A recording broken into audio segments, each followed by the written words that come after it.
So in case you haven't seen this video, or this one, or this one, Red Dead Redemption 2 is my favorite video game of all time.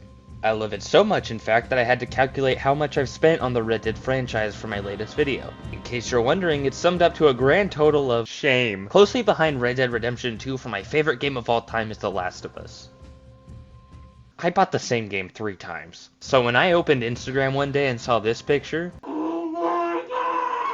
the news that the leads of Red Dead 2 and The Last of Us, Roger Clark and Troy Baker, would both star in a video game floored me. And not just any video game, a horror/thriller game set on a red planet in our solar system set in the far future. A game that also has a really well-written female side protagonist, where you explore a dark and futuristic space complex in your dark-colored spacesuit. A spacesuit that also has a clear round visor showing all of the main character's face. Oh man, I was so excited for this game, I bought it as soon as I could in December 2022.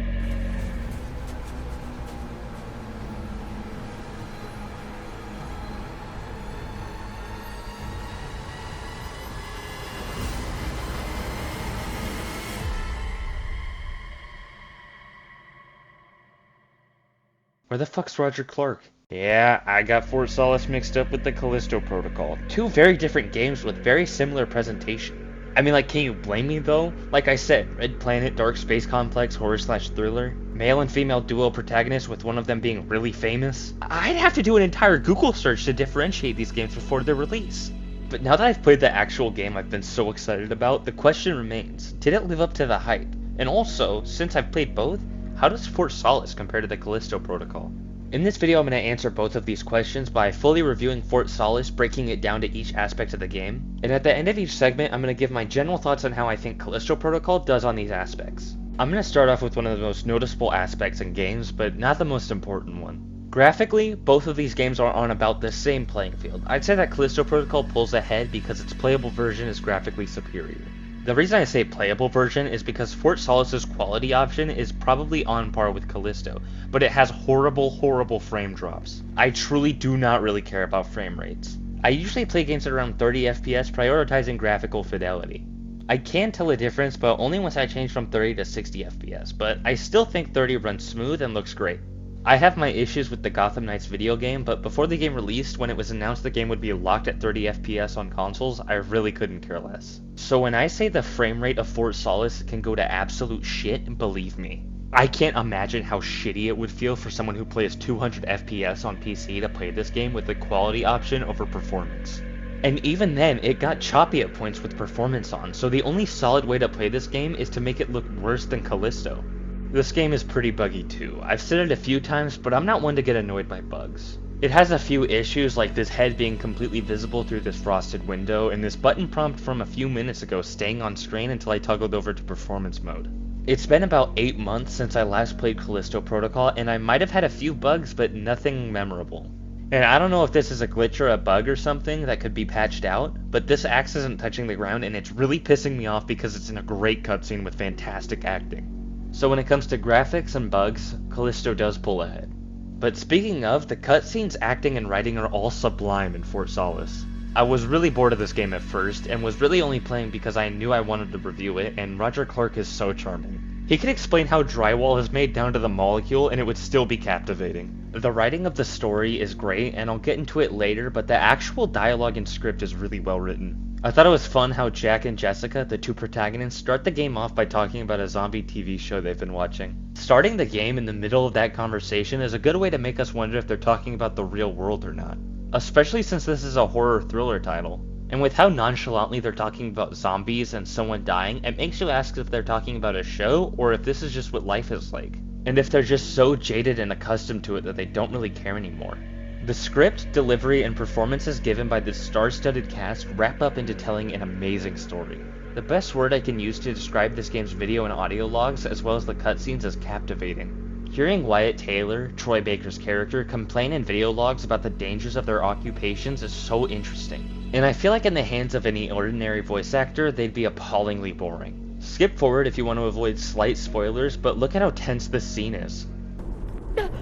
Oh my god, I'm so sorry. I did not mean to scare you. I saw you out in the storm. Are you okay? Yeah, I'm fine. Okay, good.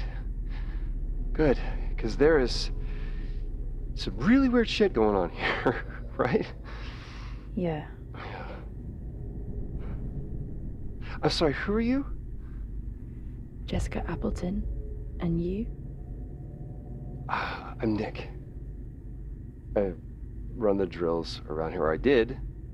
You know.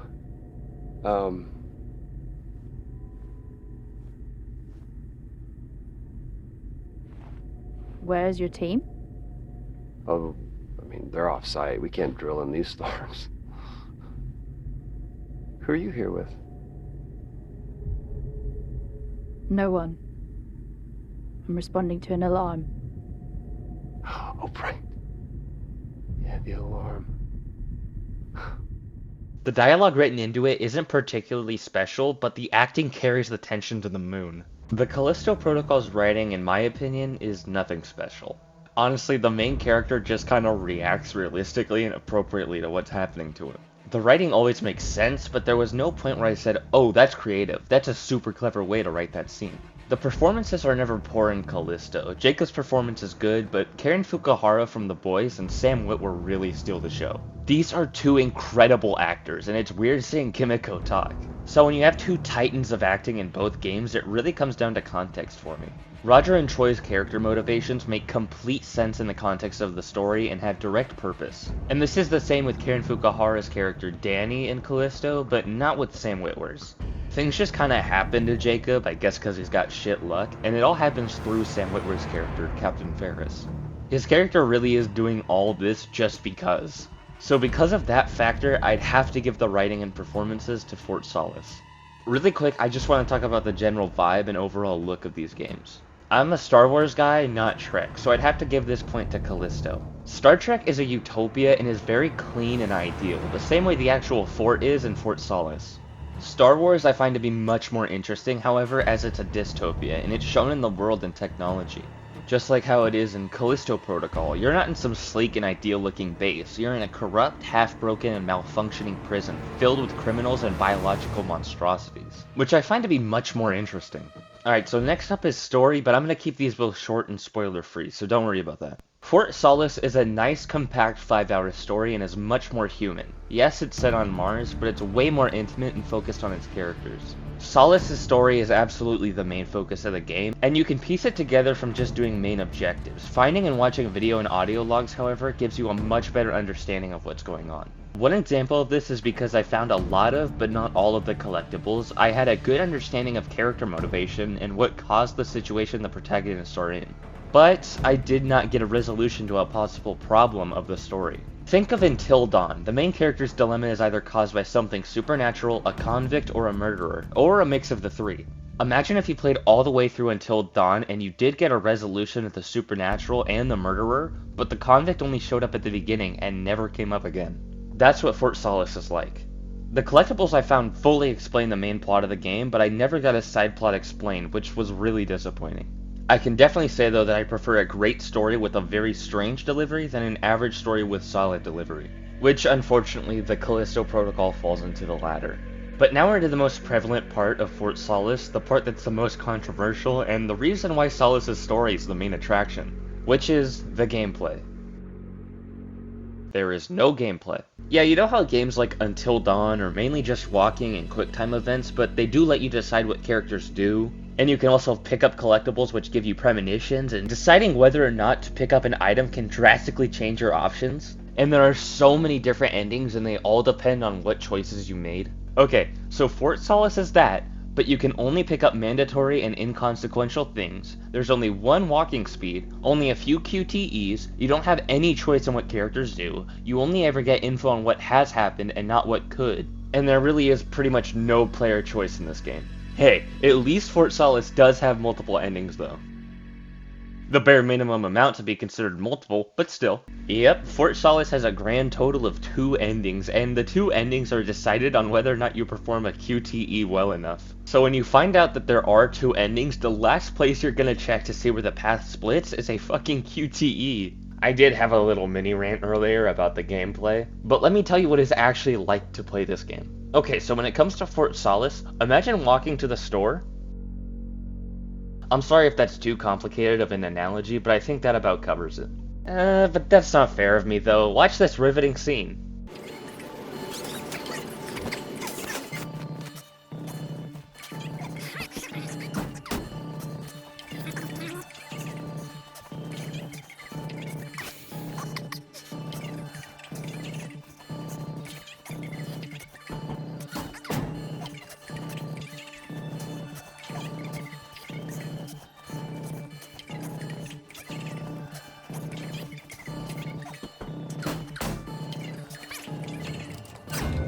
I didn't see any walking there. But yeah, to be frank, this game is a full-on walking sim, as it's just go here, pick up item that advances the story, go here, watch cutscene, repeat over and over. This game was not at all what I expected when it came to gameplay.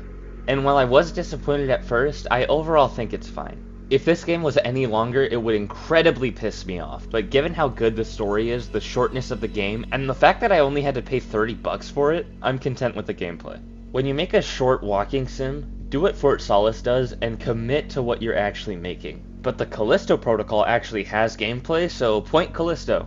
While Fort Solis and Callisto Protocol are similar in tone, genre, settings, visuals, and acting prowess, they're two very different games in the end, mainly in their story and gameplay.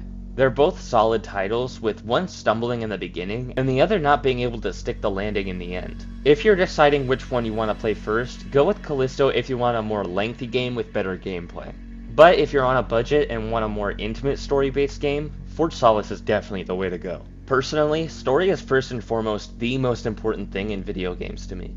So I definitely prefer Fort Solis over the Callisto Protocol. If you have no interest in Callisto and are just looking into Fort Solis, I'd say pull the trigger, but only if you don't mind a lack of gameplay.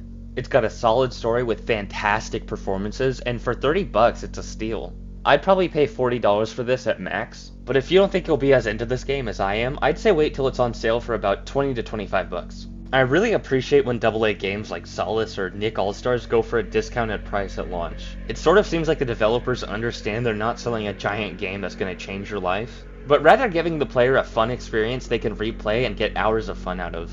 This game was developed by Fallen Leaf, with this being their debut title. I just want to say, Fallen Leaf, you guys have started off amazing.